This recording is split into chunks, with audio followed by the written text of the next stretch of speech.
యొక్క పాముడు పట్టడు ధరముడు వాడవు రాజ్యమున్నది ఒక్కమున్నది ఎక్కడానికి ఏడుగురుడవి తొక్కడానికి గుర్రాలుడవి అయినా ఎదుగుతో 6 మంది ఒక సంతానము తర్వాత ఒక్క ఆడవాళ్ళ సంతానము కొరకై నా ఇంటి పుట్టింటి వారి పేరు ప్రతిష్ట నిలుపుడుకైనా కన్యాదానము చేతికి నా ఆడవాళ్ళ సంతానం లేదన్న కొరత తప్ప నా యొక్క పావుగుడ పట్టణంలో ఏ ఒక్క కొరత లేదు కదా. అయినను ఈ యొక్క పావుగుడ పట్టణంలో కూడా పావుగుడ చుట్టూ తిరిగి 3 దేవతలు మా అన్నగారిని ఏడువదిని ఒక్కసారి నా మనసారా తలచినా మా అన్నగారిని నా భక్తి వచ్చి ఆడవాళ్ళ సంతానం ఇచ్చినో ఏమో కదా. అలాగే తలిచి చూసేది కాక అయ్యో ఎన్ని దోపులు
పావుగుడ చుట్టూ ముక్కోటి దేవతల మా అన్నగాని ఏరువదిని తచ్చినా కూడా నాకు ఆడవాళ్ళ సత్తాలు కలుగులేదు కదా.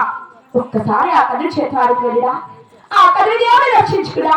మా ఇంటి ఇరవైపోయినటువంటి ఆ కదిరి లక్ష్మీ నరసింహస్వామి ఒక్కసారి చూసి